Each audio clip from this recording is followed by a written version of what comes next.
Hi everyone, thank you for joining us on our Thursday TNT. A few people yesterday asking about this thing stuck to the window. It's actually a very clever little idea that people had for cats. I suppose you could use it for small dogs as well if they were so inclined. The idea is that it just sticks with suckers onto the window and folds out, and I call it Cat TV. Because both the cats enjoy spending a few hours in there, either just sleeping or looking out at the world and seeing what's happening, or indeed just having a quick clean. So if you want to buy them, they're not expensive, and I got mine on Lazada and arrived in a box about 2 days later, and I stuck it on the window and it's been there ever since. Now yesterday there was quite a lot of hullabaloo in social media about this new insurance project, the idea of providing all tourists arriving in Thailand with a basic health insurance. Well, it seems just overnight the minister's sort of gone cool on the matter. Let's see if we can find out the latest. And Bangkok Post reports the minister cools on visitor insurance. The Tourism and Sports Minister says a universal insurance plan for tourists may not be necessary, as the compensation sum for healthcare in the past was much lower than the expenses anticipated. He said that the Foreign Tourist Assistance Fund, which compensated tourists for health accidents in the past, only disbursed around 10 million baht per year, which means either very, very few people actually apply for it or even know about it, or this particular fund is even worse than most insurance companies in paying out. He said there will not be an investment in tourist insurance, but instead a proposal from the central budget, which the Prime Minister already acknowledged. Regarding the 300 baht tourism fee, the scheme will be postponed indefinitely until the tourism industry significantly recovers. I don't really think that's the problem. I think most of the problem centres around the airlines saying they didn't want to be responsible for being tax collectors, collecting an arrival tax. Now, there's already a 700 baht departure tax that's been in place for, it's maybe 20 years. Why can't they just add another 300 baht on top of that? I mean, nobody even really notices it. Certainly don't seem to complain about it anymore. And the 300 baht from that 1,000 baht departure tax could in the future be used to be put aside for tourist health insurance. And just for the end of the year, the Airports of Thailand is preparing to waive parking fees for airport passengers during the New Year week, as well as expanding automatic immigration channels for all nationalities. Now, I think those automatic immigration channels are just for outbound passengers, and as far as I know, it's only at Suvarnabhumi Airport at the moment. Now, one person came to Thailand recently. Part of them did anyway. And the PattayaNews.com says decomposed human legs found in a cardboard box shipped from the USA to Thailand. And a shipment containing cardboard boxes shipped from the US to Thailand took a macabre turn as it contained skeletons of human legs. And the shipment arrived at the Sirasha district of Chonburi province on December the 19th, and the police were thrown into disarray after receiving a report about the discovery of human remains inside the box that had arrived at a material sorting company at around 1 p.m. that would have been on Tuesday. Inside a shipment of recyclable cardboard paper from the US, workers at the company found 2 human legs in a skeletal condition. The legs wore sneakers, black in colour, and the legs have been sent to the Forensic Science Institute at the police hospital for examination. I suppose they could have walked there on their own, and it says that the name of the sorting company has been withheld by police. Now, a lot of people do use visa agents, myself included, and the reason there are so many of them around is because, they're quite popular and most of them do a great service. Not all. I've always said be very careful when it comes to start throwing your money or your passport at a Thai individual. A Thai woman arrested for defrauding 100 of foreigners.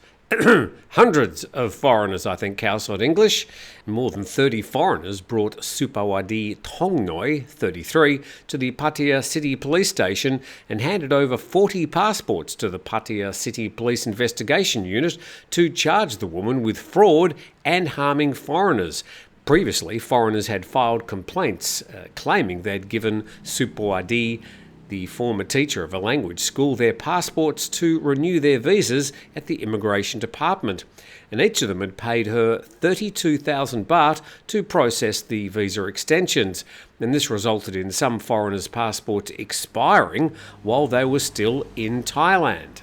And a representative of the school where foreigners enroll said there were victims who were foreign tourists who contacted the school to sign up for courses. However, the school could not find the passport details in the system. The foreigner said that they had contacted and paid through Supo ID. When the school investigated, it found that there were over 100 victims from more than 10 countries. Some of them had their passports confiscated and had overstayed in Thailand for more than 90 days. And they were going to be prosecuted and deported. Presumably this is a Thai language school. And later, the group of victims planned to meet Supo ID by pretending to reclaim their passports and saying they weren't worried about the money and did not want it back. As soon as they found her, they informed the police and had her taken to the police station. The woman denied all the allegations, but the authorities have clear evidence that they will collect to prosecute her. Meanwhile, the police are also negotiating with Supo ID's agents to return the passports to the many tourists. So it's not really clear whether she was actually the visa agent or just acting on behalf of the school and keeping the money.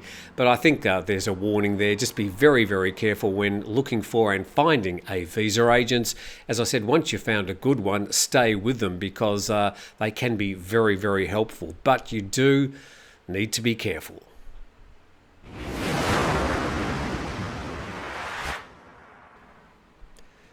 Thursday's TNT, and an invitation, if you haven't already done so, to subscribe to the channel. Also, a big thank you to 5starmarinephuket.com. We've had a few surges and dips in power with the ongoing festival out there.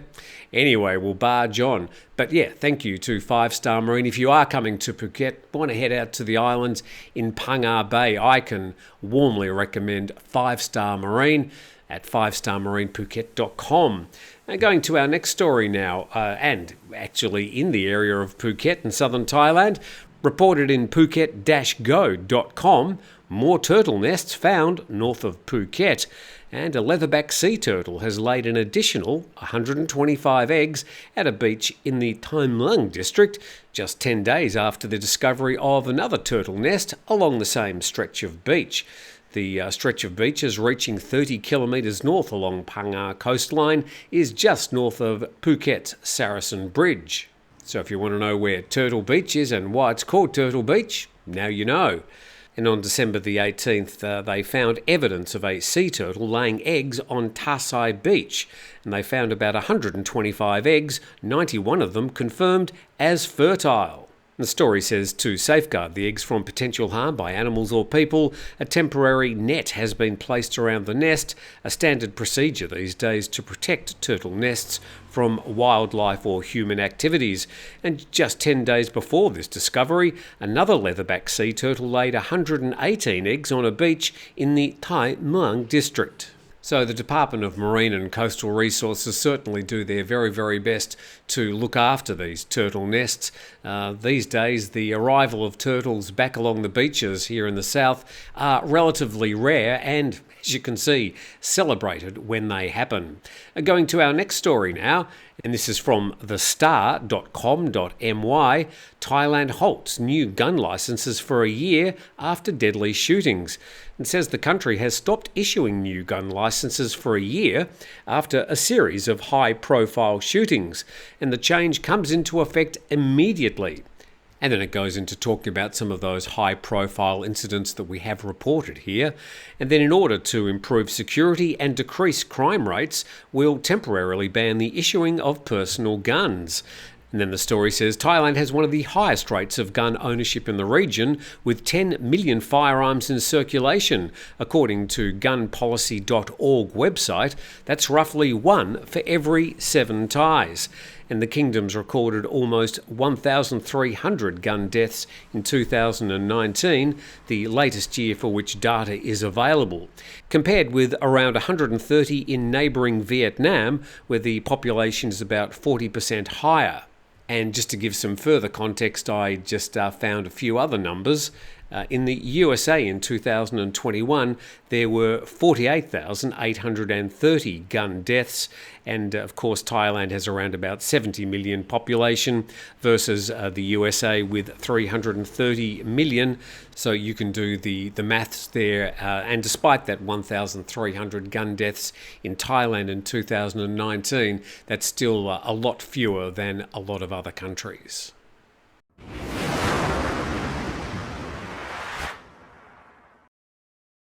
And from gun control to same-sex marriage, this is reported in ThaiPBSWorld.com, opposition leader welcomes government's marriage equality bill. And the opposition parties have welcomed the government's move to submit a marriage equality bill to Parliament to be considered alongside a similar bill proposed by the Move Forward party. This is according to the new opposition leader. And the Prime Minister, Sattahip, has signed the government's marriage equality bill, which was included among the urgent agenda items for debates in the House this Friday. And the opposition leader said that he believes that the two bills can be merged and approved by the House before it's forwarded to the Senate for consideration. And then just a bit more information from the patianews.com. The Thai Prime Minister, Sattahip, publicly revealed that the marriage equality law would allow people of the same gender to marry according to the Civil and Commercial Code with equal rights, responsibilities and family status. So I think given that both sides of the House have submitted marriage equality bills to Parliament and the debate starts tomorrow, that this will be relatively uncontroversial here in Thailand and probably passed sometime next year. And finally, Seta first congratulated and asserted that the Thai government would support other relevant laws to equalise rights and freedoms for everyone in Thai society regarding all genders. Well, I think a lot of people would say in Thailand's case, this is a long time coming. Now we go to this story covered in CNN Travel, and a man on plane charged with stealing 23,000, I suppose that's US dollars, in cash from fellow passengers. Now the flight wasn't involving Thailand, but it was regional, and I was quite surprised. And again, there's a bit of a warning here. A man's been charged with theft after allegedly stealing more than $23,000 in cash from 3 fellow passengers whilst on a flight from Vietnam to Singapore. And the 52-year-old Chinese national was travelling from Ho Chi Minh City to Singapore on December the 16th. And apparently the involved passengers were all escorted off the aircraft by airport authorities for further investigation, and disembarkation proceeded as usual for the rest of the passengers. So it says Zhang allegedly stole from 3 separate passengers. He reportedly took 3 million Vietnamese dong, that's about $123, from a passenger's backpack, and 510 million Vietnamese dong, that's about $21,000, and a 50 Singapore dollar note from a black messenger bag belonging to another, and then he took $1,000 and 930 Singapore dollars from an envelope found in a grey bag belonging to a third passenger. And cabin theft constitutes a federal crime in many countries and is more common than most travellers think. Hong Kong police in October warned of a spike in thefts on inbound aeroplanes after discovering a crime syndicate that stole credit cards from passengers. Then the article goes through a few cases in which this type of incident has happened before. Something I'd not really heard much about, but I suppose people just getting up out of their seats and starting to rifle through the cabin luggage in the overhead compartments. So just be careful about putting your money in your overhead compartment luggage. Maybe it's just better off in your pocket. And don't carry too much cash. I suppose that's the other warning. But with all that, thank you very much for watching today. Hopefully you're a bit more up to date with things happening around Thailand. Been great having you with us. Big thanks to 5 Star Marine, and an invitation, as I said, to subscribe to the channel, and we look forward to seeing you tomorrow.